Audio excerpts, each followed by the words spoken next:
Hey everyone, I'm so glad you're here. Please like and subscribe to the channel to give me more motivation to tell more interesting stories. Now let's begin. You trudge through your living room, cradling your swollen belly with one hand and a cup of decaf tea in the other. Every wall in this house, every carefully hung picture, every soft blanket folded on the armrest feels like a quiet testament to the love you and Benjamin have poured into this new chapter.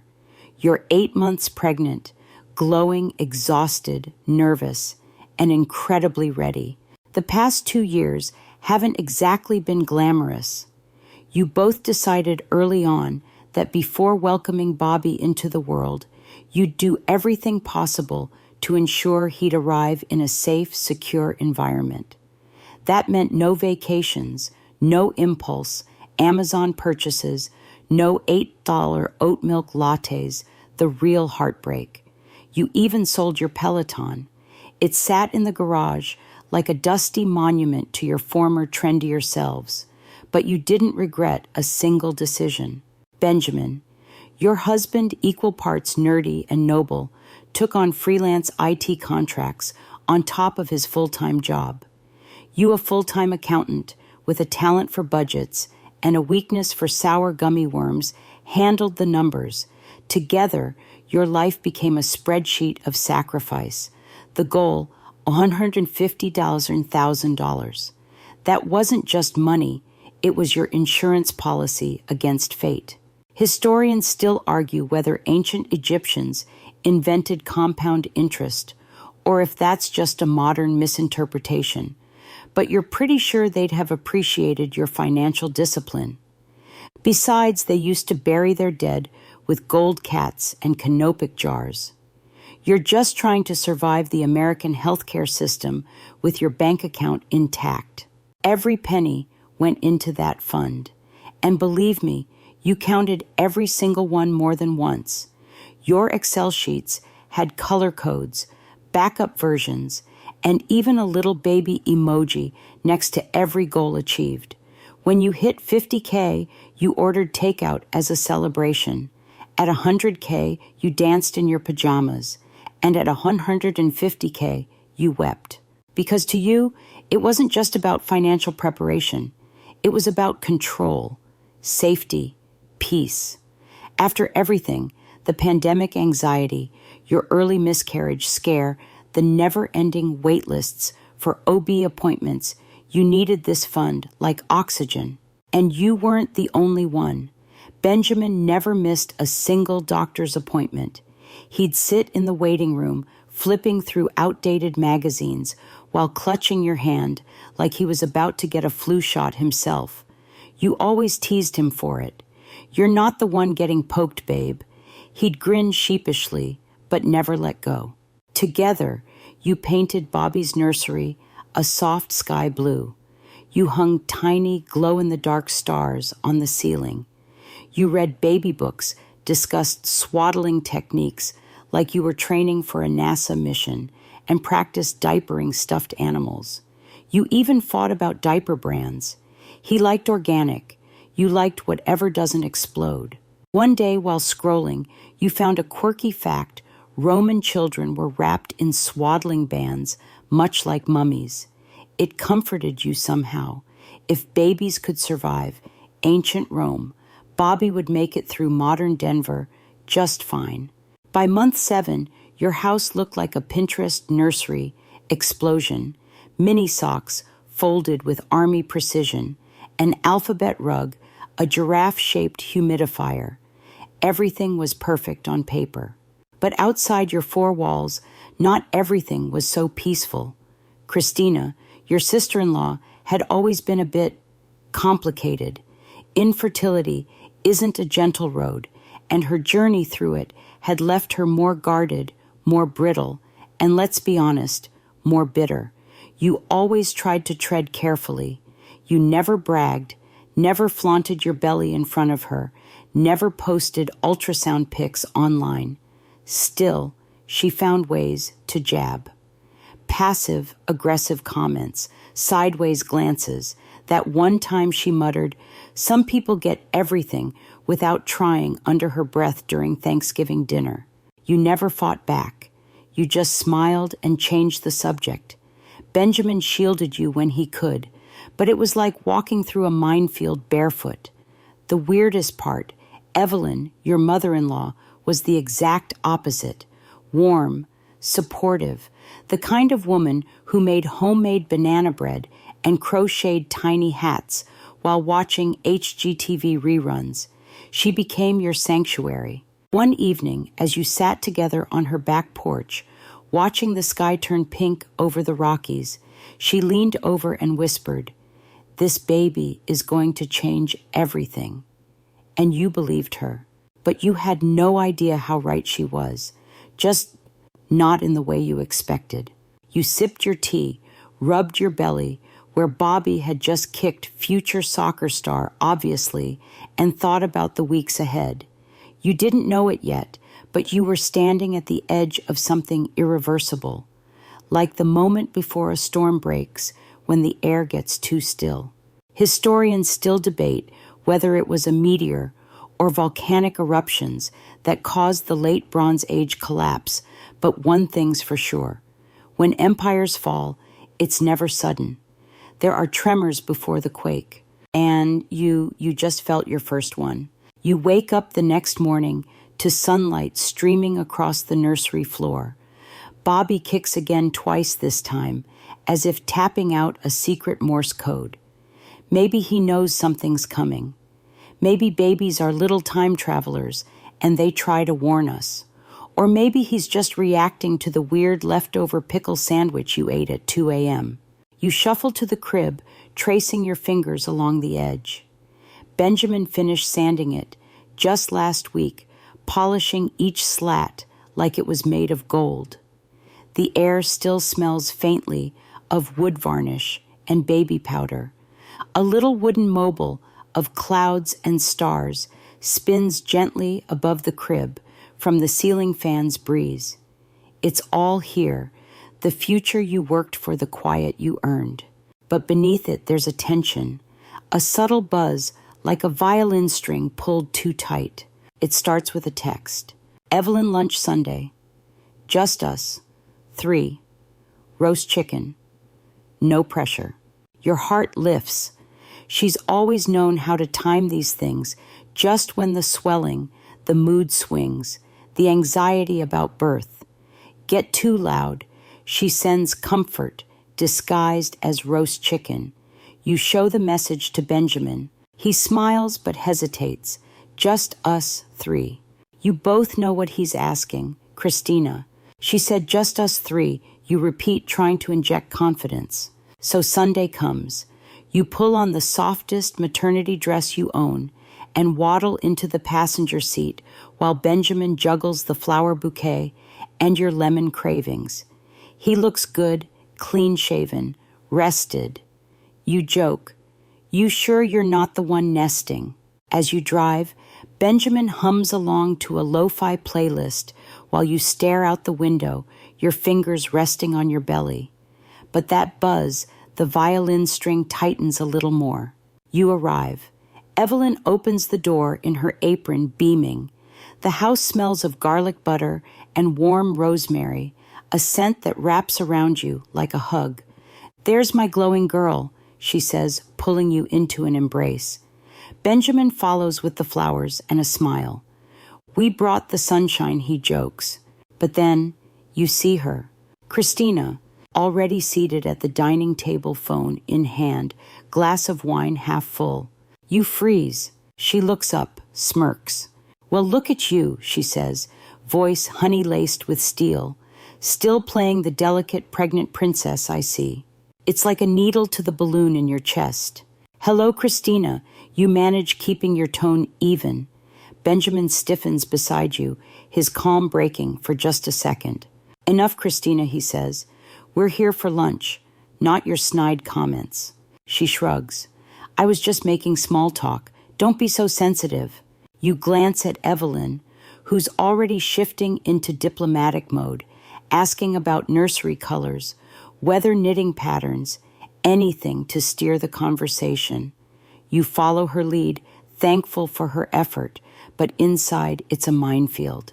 Christina mostly stays quiet through lunch, occasionally raising her eyebrow when Evelyn gushes about Bobby. At one point, she scoffs when you mention pediatricians. You catch her glance at your belly, then away, like it burns her eyes. It's not subtle. At one point, she excuses herself. When she returns, she's wiping her eyes, claiming allergies. You say nothing.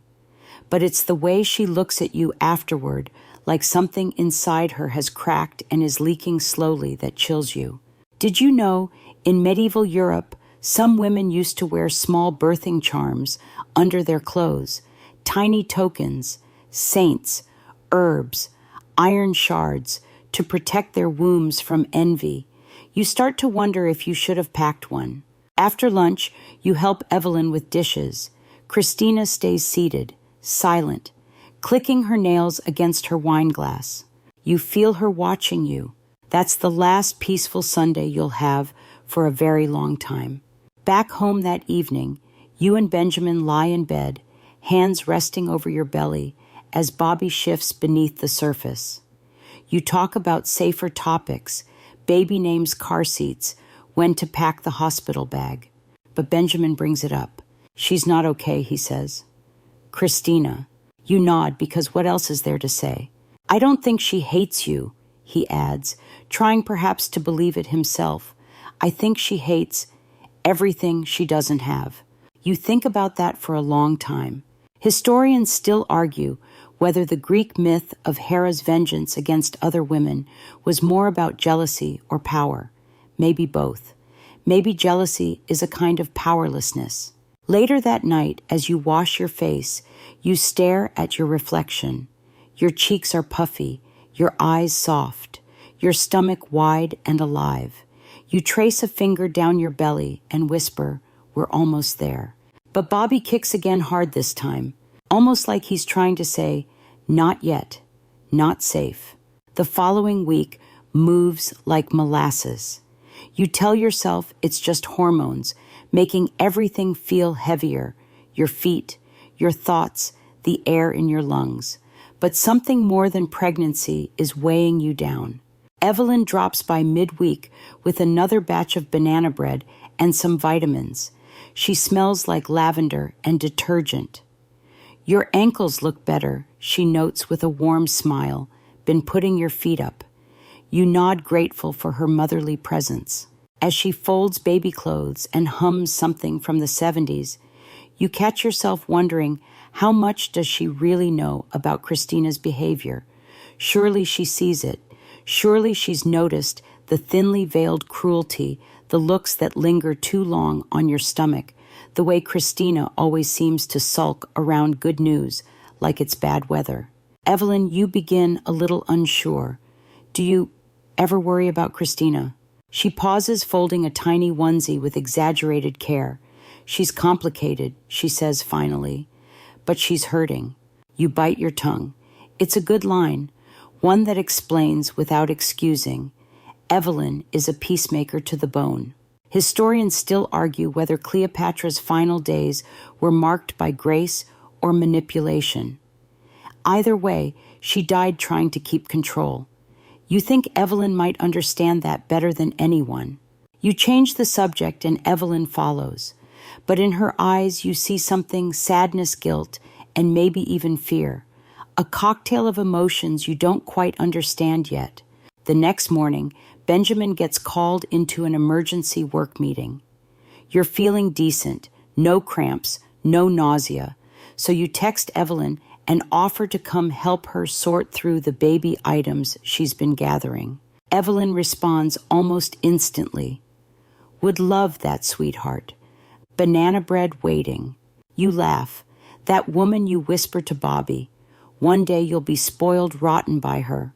You grab your overnight bag just in case and head out. The sky is clear. The air smells like warmed asphalt and distant honeysuckle. You tap the steering wheel gently to a podcast as you drive your mind dancing with to-do lists, hospital bag, extra pacifiers, call your insurance about coverage again. But when you reach Evelyn's house, the cozy front porch and hanging ferns feel like an exhale. She opens the door before you knock. "You're glowing today," she chirps, ushering you inside. The house is warm, filled with smells that wrap around your senses: banana bread, cinnamon, a hint of fresh laundry. You sit in the living room, propped up with pillows, folding tiny socks and sorting baby wipes by brand. Evelyn chats about her own pregnancies, what Benjamin was like as a newborn, apparently colicky and very offended by peas. You laugh, feeling safe. You don't know that within the hour you'll be crying on that very carpet. "Be right back," hon, Evelyn says after a while, going to grab the old bins from upstairs. You nod. Take your time. You stand slowly, stretching your back. That's when you hear it, the creak of the front door. You freeze. A second later, you hear her voice. "Oh, it's you." You turn. Christina stands in the entryway, wearing a sharp jacket, sunglasses, perched like armor. She doesn't take them off. "I didn't know you'd be here," you say, carefully, instinctively, wrapping your hands around your belly. She shrugs. "Didn't think you'd be either." You glance toward the stairs. No Evelyn, just silence. Christina steps forward, slipping off her heels one by one, like she owns the place, like she's walking into court. The room feels smaller now. She sets her phone on the side table with a deliberate thunk. "We need to talk," she says, not asks, says. You try to keep your voice level. About what? She sits uninvited across from you, knees crossed. Then, like she's ordering coffee, the money. You blink. "What?" "The $150,000, she repeats. "You and Benjamin's baby fund." You feel your mouth go dry. "Christina, that money is for Bobby, for emergencies, medical stuff, labor, NICU, pediatric care. You don't even know if you'll need it," she snaps, cutting you off. "Meanwhile, I'm drowning in fertility debt. I've maxed out my credit cards. My savings are gone. And you're sitting here on a golden nest egg." You breathe in, slow, controlled. "I'm sorry for what you've been through. I truly am. But that money is not for anyone else. It's for my child, my son." "You're selfish," she hisses. "You don't even appreciate it. You got lucky. You didn't have to inject yourself with hormones every morning. You didn't have to grieve month after month while people threw baby showers around you. You feel tears sting your eyes. This isn't fair." "No," she snaps. "Life isn't fair. And people like you, people who just get things, don't deserve to gatekeep happiness." There's a pause. The air vibrates with tension. Historians still debate whether Marie Antoinette ever actually said, "Let them eat cake." But the fury that followed was real. That's what you feel now, revolution bubbling beneath her skin. Before you can speak again, Evelyn calls from upstairs.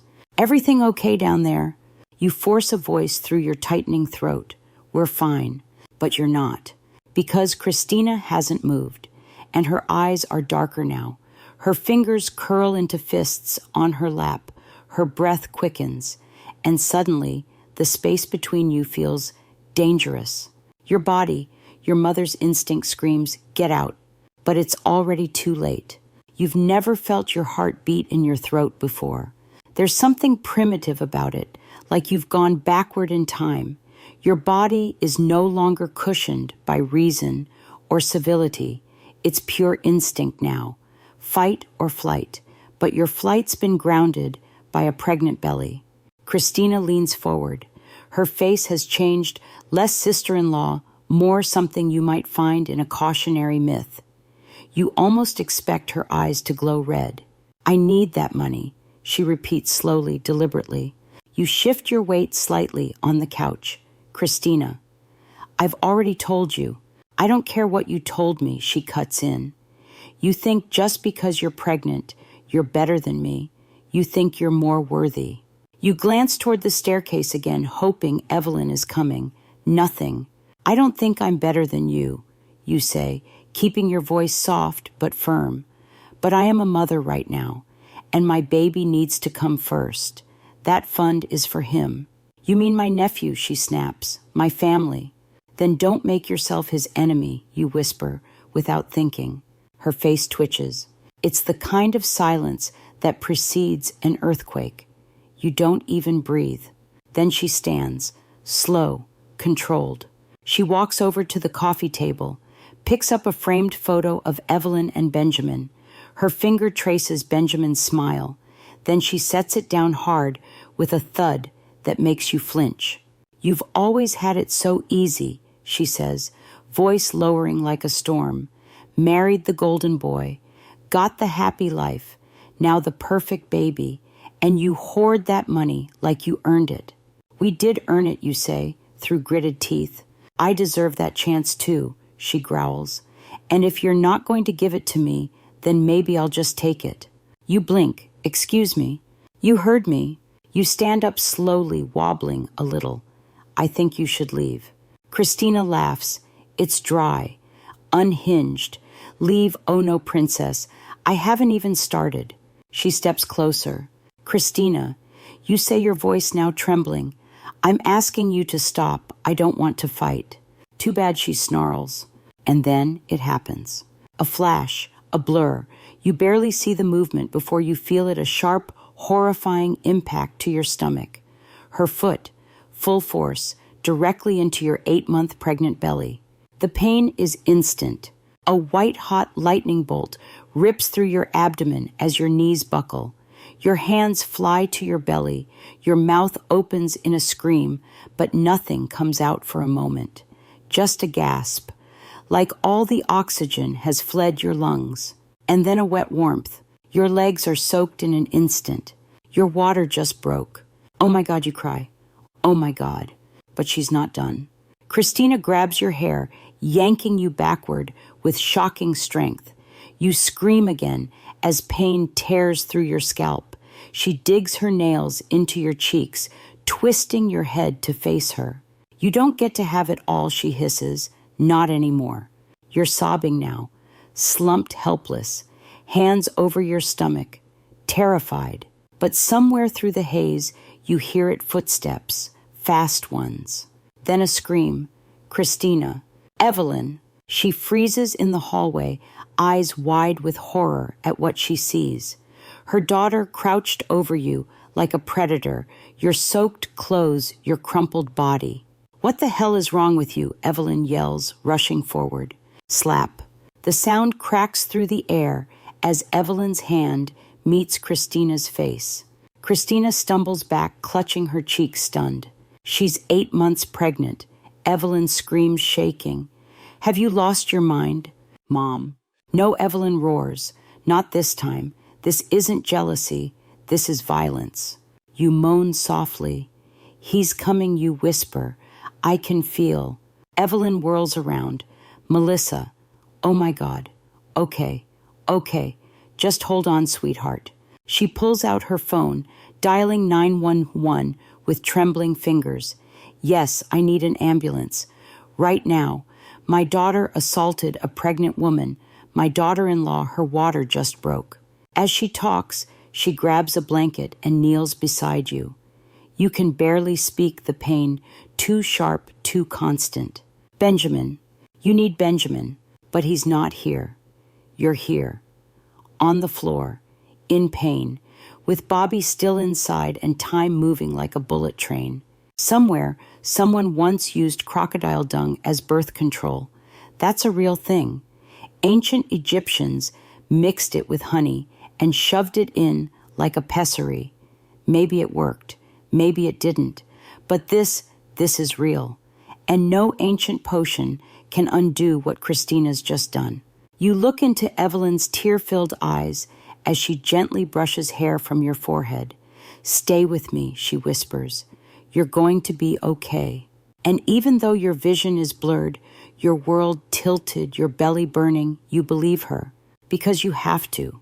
The sirens arrive faster than you thought possible, or maybe time has folded in on itself. Pain has a way of erasing clocks. Evelyn stays right beside you, gripping your hand like a lifeline. She's pale but focused.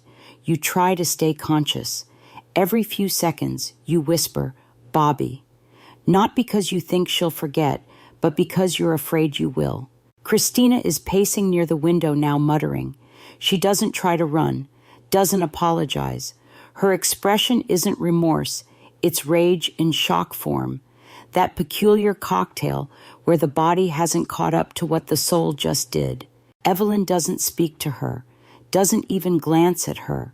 Her entire world has narrowed to the woman lying on her floor in soaked clothes and the unborn grandson fighting to stay safe inside a failing situation. The EMTs burst through the door, 2 men and a woman in Navy uniforms. The taller one kneels beside you instantly, his voice calm and practiced. "Melissa, can you hear me? I'm Alex. We're here to take care of you." You nod faintly, barely able to speak. "My baby." He's the priority, Alex assures you, while gently palpating your belly. "We're going to monitor him the whole ride. Just breathe for him, okay?" "Where's Benjamin?" you murmur. "I called him," Evelyn says quickly. "He's on his way. He left everything and just ran out of the office. He'll meet you at the hospital." They lift you gently onto a stretcher. You wince as your abdomen tightens again. Contractions are 3 minutes apart, the female EMT reports. It's active. Your heart pounds. This isn't how it was supposed to go. No hospital bag, no playlist, no calm breath counting or loving words whispered at your side. Just chaos, trauma. Christina's footprint still burning into your belly. As they roll you out, you catch one last glimpse of her. Christina, standing there, expression unreadable. She opens her mouth like she's about to say something, but nothing comes out. Behind you, Evelyn's voice rises, now hard and unforgiving. "I'm giving the police the footage. You're going to answer for this, Christina. You need help, but that doesn't excuse what you did. You could have killed them." That's the last you hear before the ambulance doors slam shut. Inside, it's cold and bright and full of beeping. Alex sits beside you, holding a fetal monitor against your belly. Another EMT secures the IV. You feel like a science experiment on wheels. "Heartbeats holding," Alex says gently. "Your baby's fighting." "So are you." The vehicle hits a bump. You wince again. "I know this isn't what you planned," he says. "But you're strong. You're doing everything right." You want to believe him, but your mind is spinning. How did it come to this? A few hours ago, you were folding baby socks. Now you're trying to keep your son alive. It reminds you of a strange historical tidbit you once read back in ancient Rome. Women in labor were sometimes blessed by the priestess of Juno Lucina, goddess of childbirth, in the hopes of a safe delivery. Today you get strangers in blue gloves and cold metal equipment. Still, Alex's hand on yours is warm, reassuring. As the sirens scream and Denver blurs past the windows, you think of Benjamin. You think of Bobby. You grip the side rail as another contraction hits. Your whole body trembles. "We're almost there," Alex whispers. "Just hold on, Mama." When the ambulance doors finally burst open at the hospital, a swarm of nurses and doctors awaits you like a pit crew at a Formula One race. You're rushed through the automatic doors, the bright fluorescent lights overhead zipping by like comets. 34 weeks, someone says. Kick to the abdomen, water broke on site, fetal heart rate holding, prepping or just in case. You can't keep up. You're crying, breathing, crying again.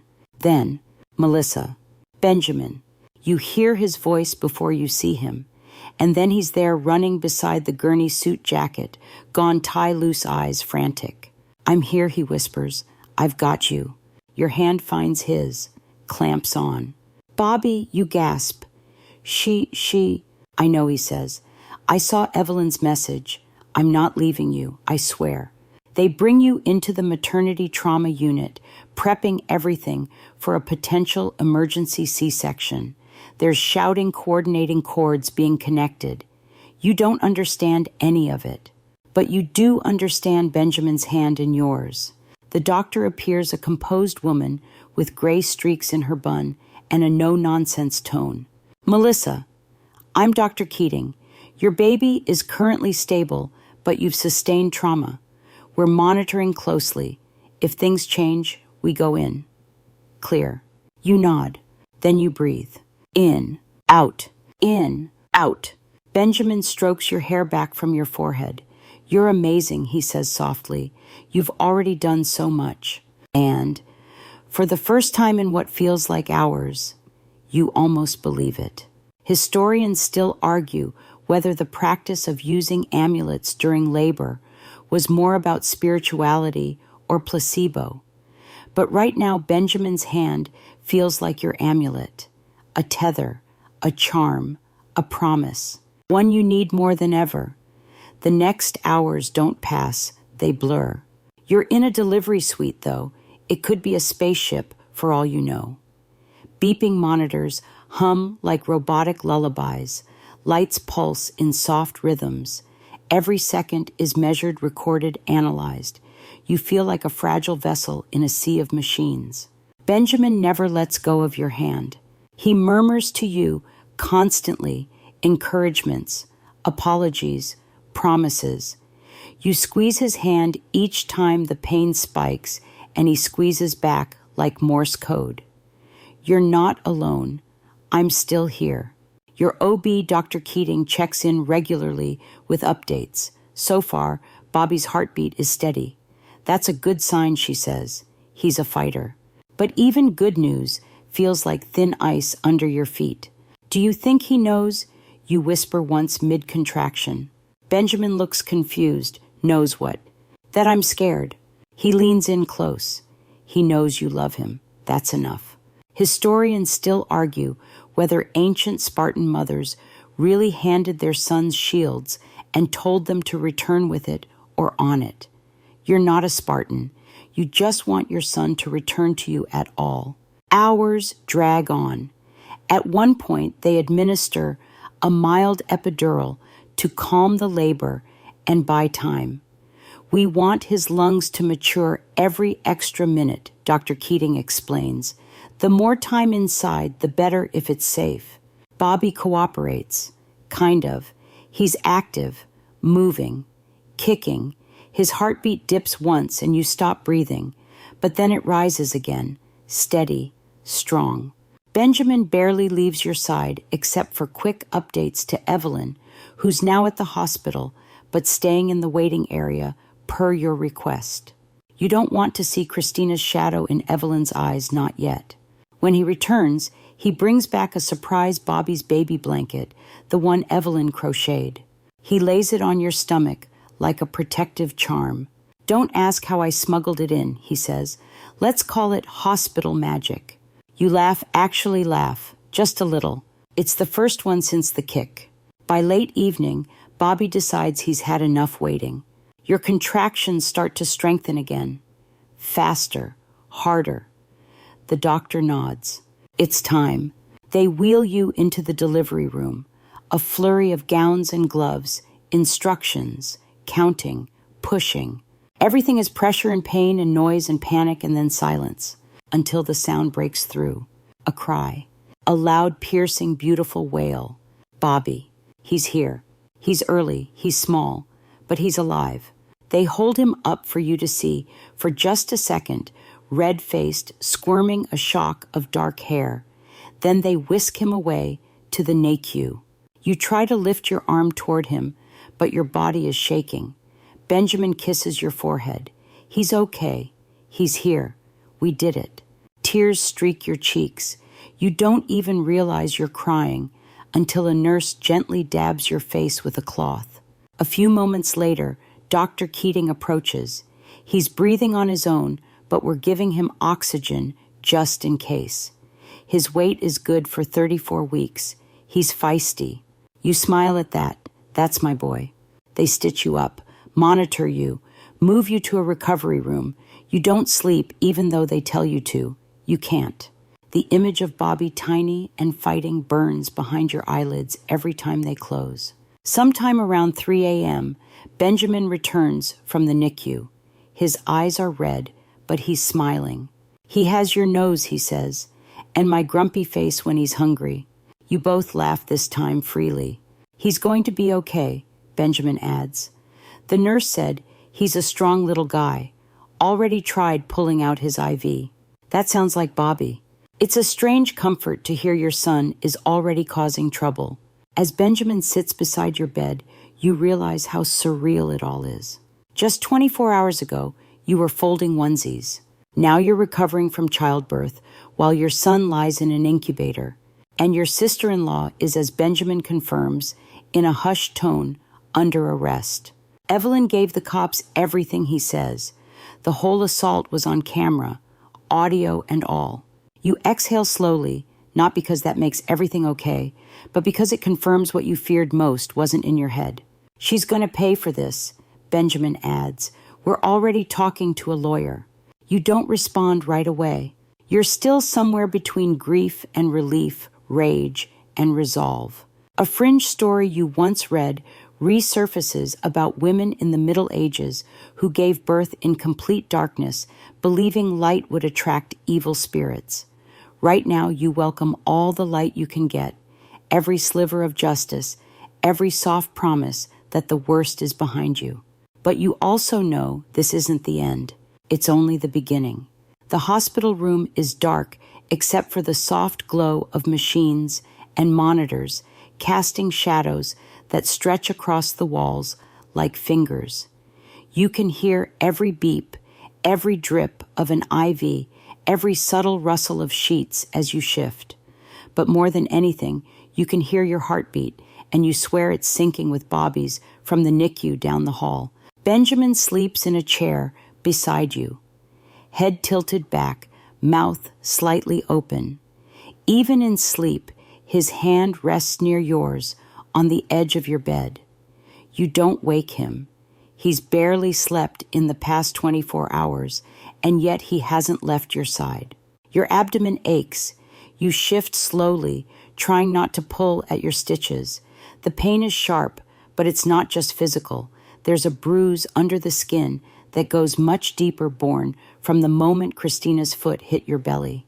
You replay it constantly, that second of impact, the shock in your body, the sudden weightlessness of knowing something irreversible had just happened. Then the terror, then the water, then everything. You still can't make sense of it. The woman who sat across from you at family dinners, who bought you a gift card for your bridal shower, who once cried in your arms after her second miscarriage. That woman kicked you with enough force to put your child's life in danger. A nurse knocks gently and enters with a clipboard. He's doing okay, she whispers with a soft smile, still in the NICU, but responsive. Would you like to go see him? You nod, tears instantly pricking your eyes. Yes, please. Benjamin stirs as you're helped into a wheelchair, but you place a hand on his arm. Sleep, you whisper. I'm just going to see him. The nurse wheels you down the quiet hallway, through sliding doors, and into a room filled with hums, glows, and the smallest cries you've ever heard. It's a strange kind of sacred space, equal parts science and miracle. And then you see him, your Bobby, swaddled tubes, attached wires monitoring oxygen, gently flowing beside him, but he's there, tiny, pink, alive. You can't breathe for a moment. The nurse gives you a small smile. You can reach through here, she says, showing you the arm slot in the incubator. Gently, you extend your hand through the plastic opening, brushing your fingers across his tiny hand. And then it happens. He grabs your finger. His whole hand, barely the size of a plum, wraps around your pinky like he's never letting go. And neither are you. Your body breaks into sobs, quiet, shaking sobs that leave your shoulders trembling. You lean your head against the side of the incubator and whisper over and over, I'm here, baby, I've got you. The nurse gives you space, pretending not to notice, as you fall apart. Later, back in the room, you find Benjamin awake and waiting. You describe Bobby's strength, how he grabbed your hand. He's like you, Benjamin says, with a soft chuckle. Stubborn. Tough. You both fall into silence for a few minutes, just watching the city lights flicker through the hospital window. Then Benjamin shifts in his chair. Christina's being processed today. Your mouth goes dry. They're holding her at the precinct until charges are filed, he explains. Evelyn's pressing full charges. She turned over all the footage. Everything. You nod slowly, wrapping your arms around your belly, which now feels too quiet, too still. You're not used to it yet, this silence where Kix used to live. She's not coming back from this, Benjamin adds. This isn't just a fight. This is a felony. You know he's right. But that doesn't stop the ache in your chest. The betrayal. The memory of her face, right before it happened, twisted, desperate, maybe even hollow. You remember reading about a case during the Salem witch trials where a woman accused of witchcraft was later found to be suffering from ergot poisoning, basically moldy bread, a neurological hallucination disguised as malice. Historians still argue whether the villagers were evil or just afraid. You don't know what Christina's problem is. You don't know if it's jealousy or grief or something even darker. But whatever it is, it crossed a line the moment it touched your child. Benjamin pulls out his phone. The attorney Eric is coming tomorrow, he says. We'll start the paperwork. What kind of charges? Assault, endangerment of a child, battery on a pregnant woman, maybe attempted manslaughter, depending on what the DA sees in the footage. You take a breath. It tastes like relief, but also guilt. You didn't want this. You never wanted this. You just wanted a baby, a safe birth, a family. But you didn't choose this war. Christina did. And now you have to win it. For Bobby. For every fragile heartbeat in that NICU. For every quiet mother who ever sat in your chair and whispered, just hold on a little longer. Eric arrives the next day wearing a dark suit and an even darker expression. His briefcase clicks open like a vault, and he pulls out a thick manila folder, already bloated with documents, screenshots, video stills, and sworn statements. I'll be blunt, he says, after shaking both your and Benjamin's hands. This isn't just a domestic dispute. It's an assault with intent to harm, possibly even kill an unborn child. And because you were 8 months pregnant, Colorado law classifies that under aggravated assault with enhanced penalties. You sit quietly, letting the words sink in. It's different when it's framed like that. It's no longer Christina's spiral or her trauma. It's criminal. Benjamin stiffens beside you. She didn't just snap, he says. She planned this. She knew we had the money. She showed up when you weren't home. That wasn't random. Eric nods. Premeditation may be hard to prove without more context. But the video footage, it speaks for itself. He lays out a few still frames. You don't want to look, but you do. There you are, frozen in mid-sob. Christina's face twisted, her foot raised, her hand in your hair. You flinch. Even the black and white stills make your skin crawl. Eric points to a timestamp. We'll submit this to the district attorney along with Evelyn's witness statement. The charges I'm recommending: aggravated assault on a pregnant woman, reckless endangerment of an unborn child, battery, and criminal trespassing. She had permission to be there, you whisper. Eric shrugs. Not from you. That may still count, especially if we frame the visit as exploitative. She knew Evelyn would be upstairs. She waited for her moment. Benjamin squeezes your hand. What are the sentencing possibilities, you ask? Eric hesitates. It depends on how the judge interprets the degree of violence and the medical outcome. If the DA wants to pursue this aggressively, and given the NICU admission, they likely will, Christina could face anywhere from 5 to 15 years. The room goes quiet. 15 years. It hits like an echo. 15 years of missed birthdays, of quiet holidays where Evelyn sets one less plate at the table, of Bobby growing up with a story that sounds like a cautionary tale from another world. Do we get a say, you ask finally? On sentencing, no. But on pressing charges, yes. And based on what you've told me, I strongly advise you pursue them fully. You nod. Because you're tired of being afraid. Tired of tiptoeing around Christina's grief like it's a landmine you might accidentally trigger. She didn't just snap, she chose.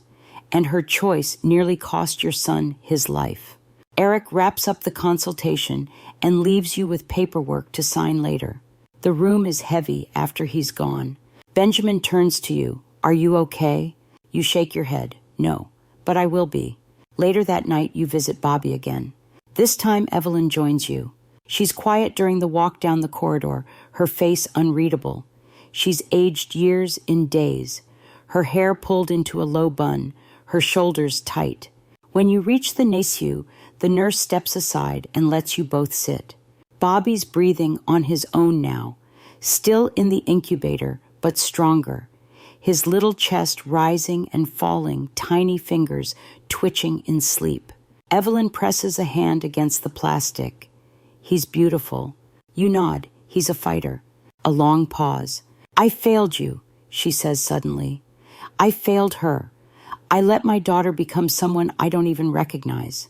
No, you say softly. She made those choices. You didn't. I saw signs, Evelyn admits. I saw the jealousy, the bitterness.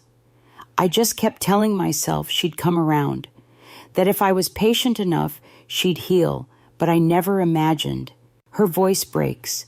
She covers her mouth with a shaking hand. You don't say anything. There's nothing to say, just the sound of machines and Bobby's soft breathing between you. She's not getting out of this, is she? Evelyn asks after a moment. No, you whisper, and she shouldn't. Evelyn nods slowly. Then I'll stand by you, no matter what happens next. You believe her, because she showed up when it mattered. Back in your hospital room, Benjamin waits with a small surprise, a printed photo of Bobby from the NICU. It's blurry, low light, but perfect. You tape it above your hospital bed, one image to remind you he's safe. Historians still argue whether Joan of Arc heard divine voices or simply believed in her mission so fiercely that it changed history. Either way, her conviction saved a nation. Yours saved a son. And now, it's time for justice.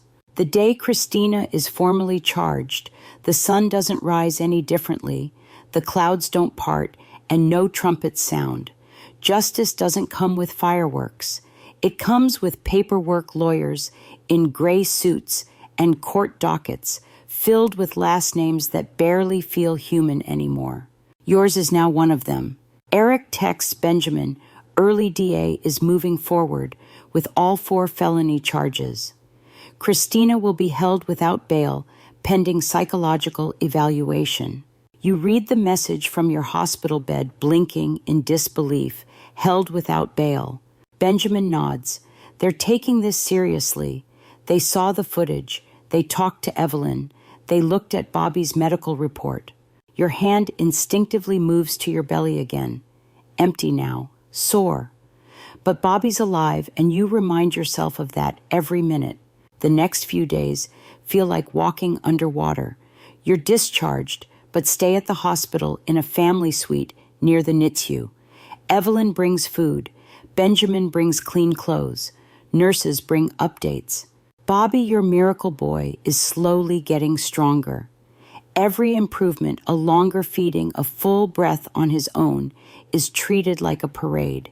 You celebrate with whispered kisses on his head and dozens of photos you're already planning to print and tape to every surface at home. But then comes the first court date. You're not required to attend, but you go anyway, because this part is for you.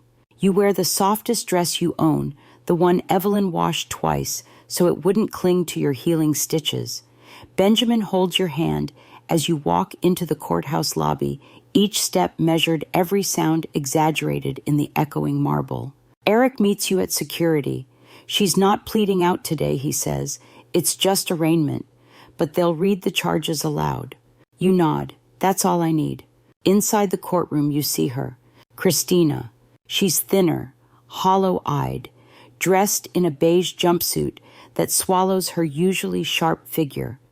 Her hands are cuffed, though they try to hide it under the table. Her lawyer whispers something in her ear. She doesn't look back at you. Not even once. The judge enters. Papers shuffle. Names are called. Then, Christina Ann Caldwell. You are charged with 4 felony counts.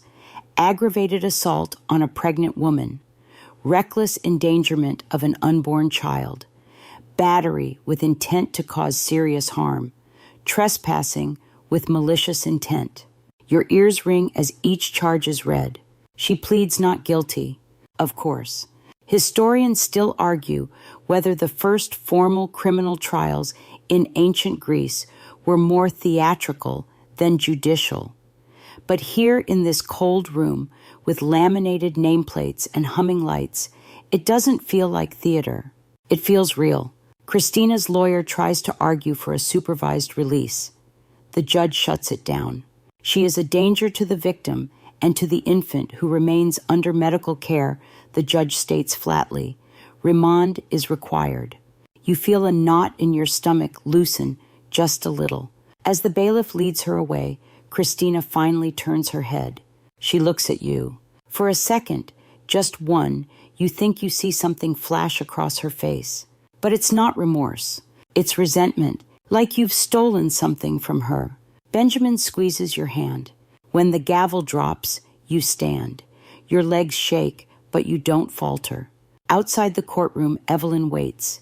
She's been crying. She looked like a stranger, she whispers. You nod. She is one now. That night you return to the NICU and sit beside Bobby for hours. You hum softly to him, your voice hoarse but steady. His little eyes flicker open for the first time while you're there.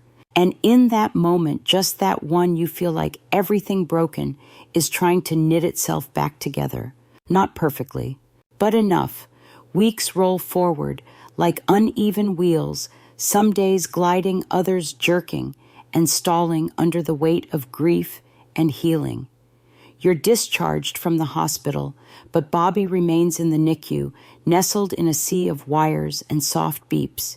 You visit daily twice, sometimes 3 times. Nurses greet you like family now. They start calling Bobby our little warrior. Benjamin builds a routine around these visits. He brings you coffee with extra cream and forgets the lid half the time. Evelyn makes soup and insists it's full of rebuilding nutrients, though you suspect one of those nutrients is just a double dose of motherly worry. Bobby continues to grow. His breathing stabilizes. The IV comes out. The oxygen tubes shrink. His skin, once translucent and fragile, turns a healthy shade of pink. He opens his eyes more often now, and each time he looks at you, it feels like a tiny universe opening inside your chest. But outside the hospital walls, the legal gears grind forward. Eric sends updates regularly. Christina's legal team attempts to delay trial, citing psychological distress. Their motion is denied. A second motion tries to reduce the charges, also denied. The system, slow as it is holding. One evening, while Benjamin massages your sore back in the living room of Evelyn's house, your temporary haven, you receive a message. Trial date confirmed 2 weeks. Full evidence to be presented. You read the text 3 times. 2 weeks, you whisper aloud. Benjamin pauses. Are you ready for that? You stare at Bobby's photo taped above Evelyn's fireplace, his tiny face smiling just barely, a moment frozen in peace. I have to be. Because it's not just your name on that witness list, it's Bobby's too. You spend the following days preparing with Eric. He coaches you through questions you'll likely be asked by both sides. How you'll describe the incident, the assault, the injury, the aftermath. You'll have to relive it, he says gently. I already do, you answer. One morning, Evelyn walks into the kitchen holding an old wooden box. "These were Christina's," she says softly. "Baby shoes, hospital bracelet, first birthday photo." She places them on the table, looking at you, not pleading, not excusing, just surrendering. "I kept them because I thought she'd come back from wherever she drifted to, that maybe one day she'd need help finding her way." You don't touch the box. "I'm sorry, Melissa," Evelyn says, her voice trembling, "for all of it." "I know," you say, and you do. She's not defending Christina anymore. She's mourning her.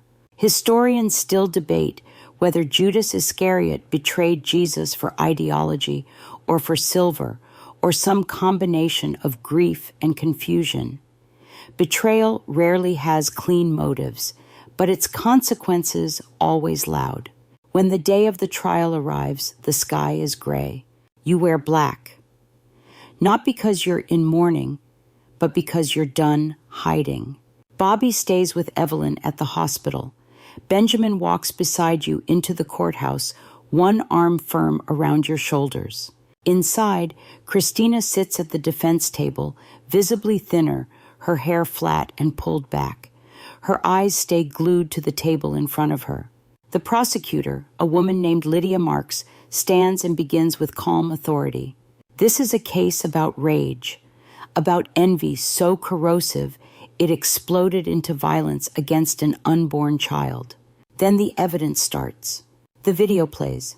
The room grows still. People lean forward as Christina's kick connects. Your scream echoes across the walls. Your collapse, the rush of water, her attack, your sobs. You look down. You don't need to see it. You lived it. When Lydia calls you to the stand, you walk slowly, steadily. You take your oath, your voice quiet but clear. She begins gently, walks you through the story, your pregnancy, the fund, Christina's jealousy. That day. "What did you feel when she kicked you?" Lydia asks. "Shock," you say. "Fear." But mostly, "I felt like I failed my baby, like I didn't protect him." Benjamin's face breaks in the gallery, his knuckles white. "Did you think you might lose him?" You nod, voice cracking. "Yes." "And when you found out he was alive?" You smile through tears. "I called him my miracle." Then it's the defense attorney's turn. They try to frame Christina's actions as an emotional outburst tied to years of grief. "She didn't mean to harm you," the attorney says. You respond quietly. "She kicked me in the stomach." "Did she say she intended to kill the baby?" "No," you say. "She said I didn't deserve him." The courtroom exhales. Christina doesn't look up, not even when Evelyn takes the stand and confirms it all. Her voice calm but resolute. "I saw it. I heard it. I gave the footage to the police." Later, Lydia finishes her closing argument. "Ladies and gentlemen, this case is not about infertility. It's not about loss. It's about a line that was crossed so violently, so recklessly, that it endangered 2 lives." The courtroom holds its breath. The jury files out. You wait, and wait. Benjamin takes your hand. Eric stands tall beside you. Then, they return. The verdict is read aloud, guilty on all counts. You exhale. Benjamin leans over and whispers, "It's over." But you know it's not, because healing isn't a switch. It's a slow rebuild, a choosing of peace every day. Still, as Christina is led away in handcuffs and the courtroom begins to empty, you look down at the pale scar on your belly, and you feel stronger than you've ever felt in your life. The courthouse is nearly empty now, except for the creak of doors and the echo of your own footsteps. You stand outside on the stone steps, breathing in the sharp Colorado air like it's the first clean breath you've had in weeks. Guilty on all counts. Those words don't feel like revenge. They feel like balance. Like gravity finally doing what it was supposed to do, pulling truth to the ground where everyone can see it. Benjamin wraps his arm around you, kissing your temple. She can't hurt us anymore. You want to believe that. You really do. But trauma lingers in the muscles, in the way your shoulders twitch, at raised voices, in the way your hand automatically drifts to your stomach, as if Bobby were still inside, needing your protection. You whisper, "Let's go see him." Evelyn's waiting at the hospital, Bobby in her arms. His tiny hand is curled around her thumb, his eyes blinking slowly, like he's just figuring out the world. When he sees you, he lets out a tiny coo. You melt. You take him into your arms, heavier now, fuller, stronger.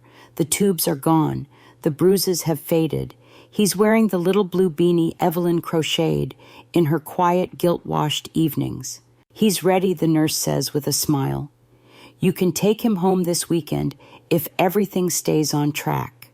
Home. The word tastes unfamiliar, like it belongs to someone else.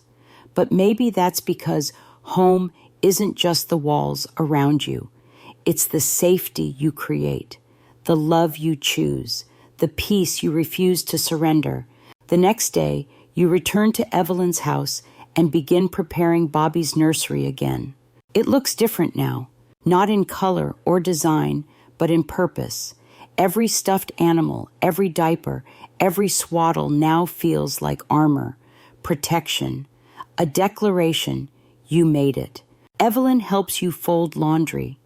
At one point, she pulls out a soft onesie with a cartoon lion and pauses. "I bought this the week I found out you were pregnant," she says softly. "I was so excited. I thought Christina would be too." You take the onesie from her gently. "I think she wanted to be happy," you say, "but she got lost." Evelyn nods, eyes glassy. "Do you think she'll ever come back from this?" You don't know. Historians still argue whether the fall of Pompeii destroyed the city's soul or preserved it forever. Some wounds bury life. Others, paradoxically, freeze it in amber. Christina might live forever in that courtroom moment, in that still frame of rage and regret. But you're choosing forward. 2 days later, Bobby is released from the NICU.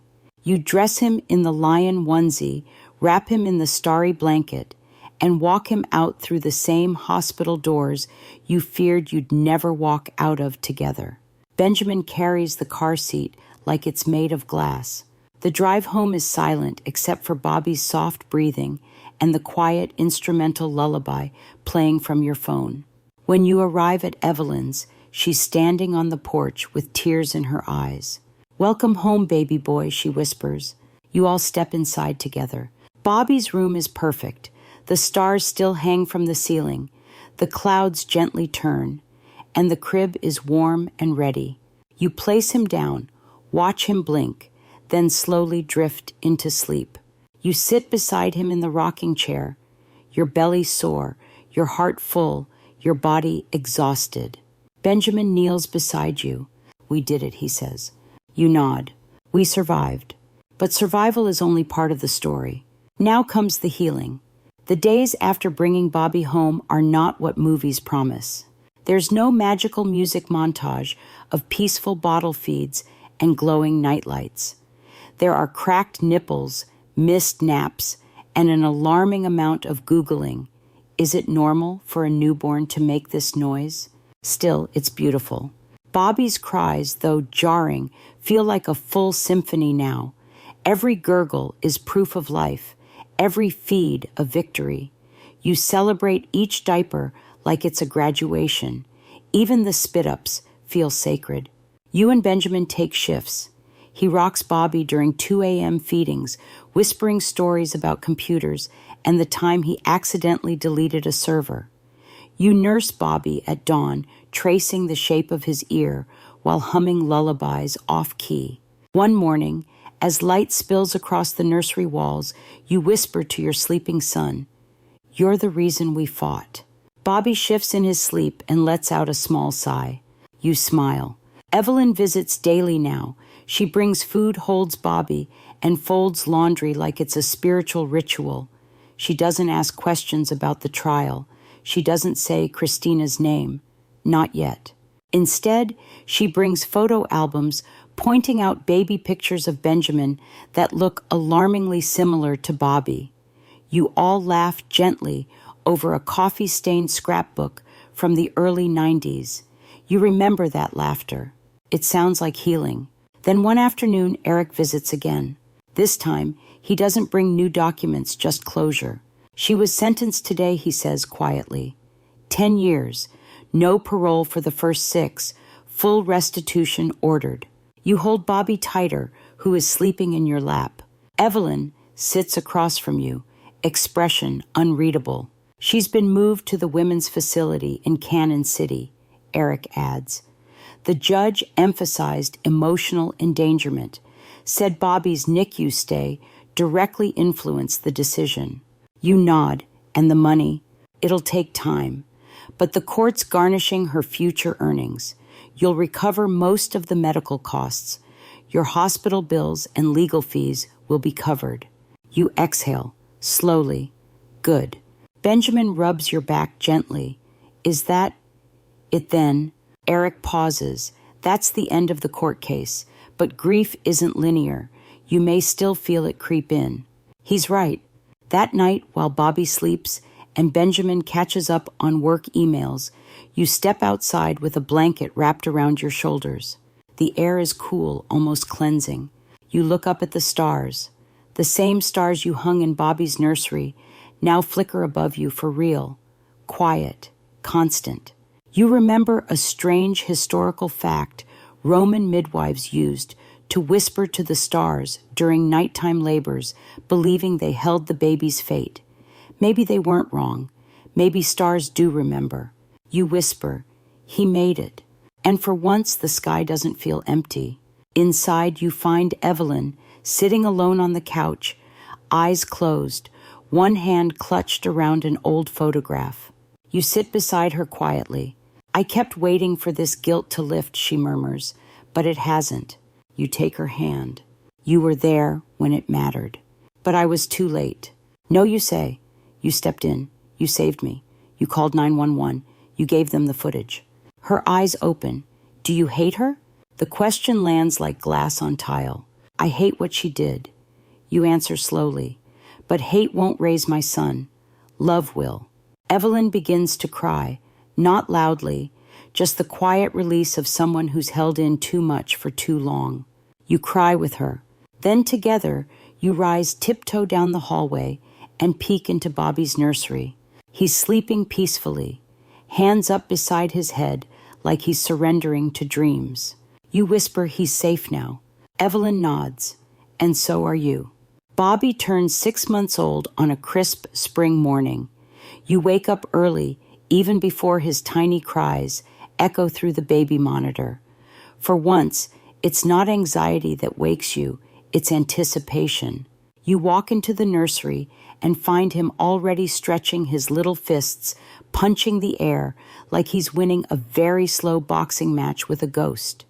When he sees you, he smiles. That gummy, unapologetically joyful smile that melts every leftover shard of trauma. You scoop him up and hold him close, breathing in the faint scent of lavender soap and baby powder. 1/2 a year old, you whisper, and you've already survived more than most people do in a decade. Later that day, Evelyn arrives with a cake she swears is for you, not Bobby. He doesn't even have teeth, she argues. Let the parents eat cake. Benjamin laughs. We'll tell him someday this party was actually our survival party. You take a photo of the 3 of you together. Bobby's eyes bright, his hands in mid-clap or mid-flail. It's hard to tell. You print the photo that night and tape it on the fridge. Because this chapter deserves a page all its own. Eric visits one final time with a slim folder. All legal matters are officially closed, he says, with a satisfied nod.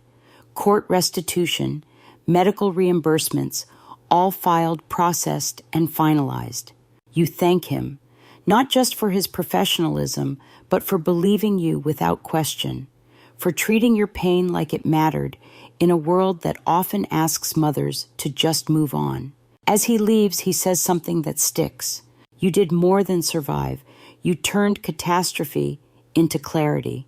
That's rare. That night, you journal for the first time since the hospital, Not just scribbled fragments of emotion, but a real entry. You write, 6 months ago, I thought my world was ending. Today, it's just beginning. Trauma didn't make me weak. It made me a wall. And Bobby, he's the light that shines on it. Historians still debate whether the famed Library of Alexandria was lost to fire war or neglect. But what matters isn't how it burned. What matters is what was lost and what new stories were written after. That's how you view this life now. Not as something shattered, but rewritten. You start therapy not because you're broken, but because you want to stay whole. Christina is no longer the shadow behind your every heartbeat. She's just part of the story now. A lesson, a boundary line you'll never forget. Evelyn joins you and Bobby for Sunday walks through the park.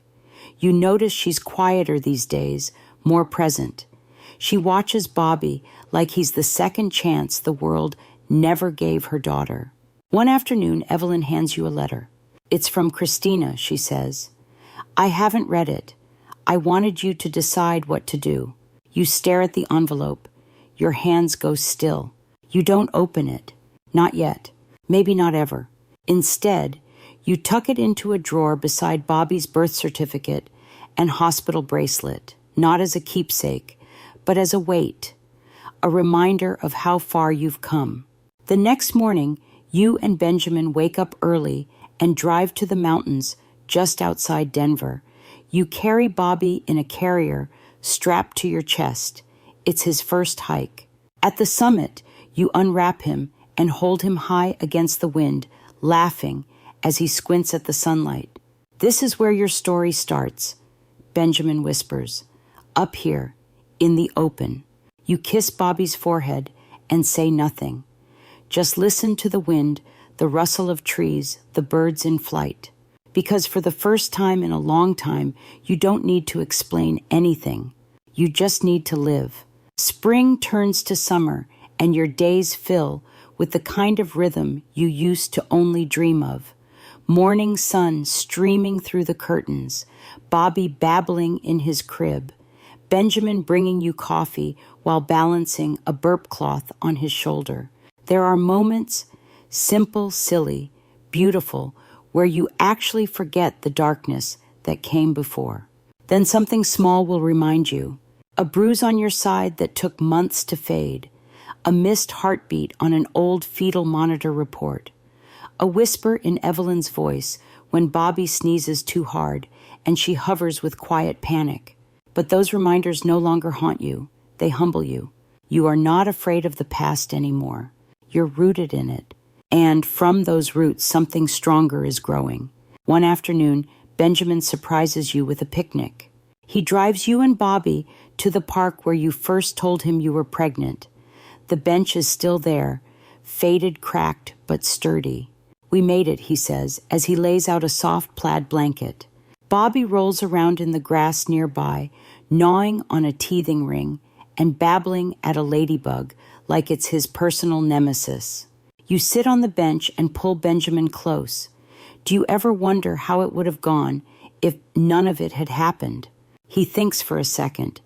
We'd still be here, he says, but I don't think we'd be this strong. You know what he means. The kind of strength that doesn't show up in muscle. It shows up in your capacity to love harder, trust slower, and never forget your worth.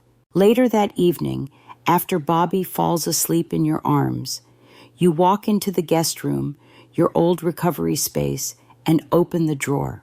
The letter from Christina is still there. You stare at it, breathe, then finally open it. Inside is a single page. Melissa, there's nothing I can say to undo what I did. I don't expect forgiveness. I don't even know if I deserve this paper. But I wanted you to know that I think about that day every single hour. Not because of what happened to me, because of what I did to you, to Bobby.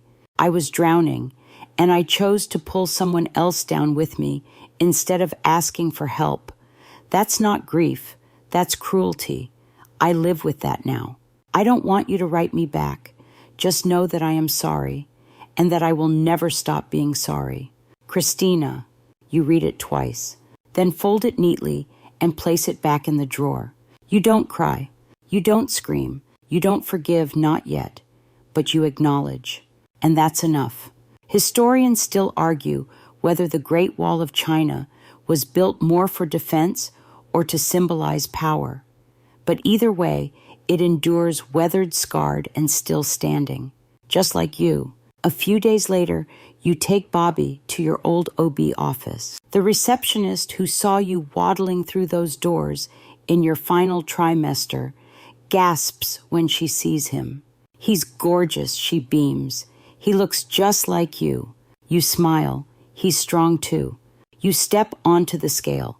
Let the nurse measure your vitals, but it's Bobby's weight that surprises everyone. Almost 18 pounds. The nurse laughs. He's growing like crazy. That night, Benjamin lifts Bobby up in the air like Simba over Pride Rock. You're sitting on the couch laughing so hard you spill juice on your shirt. It hits you all at once. You have a life now. Not a version of it, not a shell, a full, messy, joyful, loud life. Evelyn drops by, unexpectedly, with a scrapbook. It's filled with Bobby's first ultrasound, a few blurry photos from your hospital room, even the wristband Evelyn saved after your first prenatal checkup. The last page is blank. For you to fill, she says, whatever comes next. You flip to that page and stare at the empty space. Then Bobby giggles from the floor, chewing on your slipper like a wild raccoon. Benjamin throws you a look. Do we take that as a sign he's ready for solids? You laugh and reach for the camera. Because that page, you're going to fill it with light. Bobby's first birthday arrives like a whispered dream, slow at first, then all at once. You wake up before the sun, cradling him in your arms, just as you did on the day he came into this world. Only now he's heavier, warmer, louder. His giggles echo through the hallways like bells in a cathedral, joyful, bright, utterly sacred. The house is decorated with soft pastel streamers and a mountain of balloons that Evelyn insisted on inflating herself. It's tradition, she claimed, though you're fairly certain she invented the tradition that morning. There's a banner strung across the living room that reads, 1 year of Bobby, each letter crafted from hand-cut felt and glitter. The party is small, just close family, and a few friends. You want it that way, intimate, intentional, the opposite of chaos.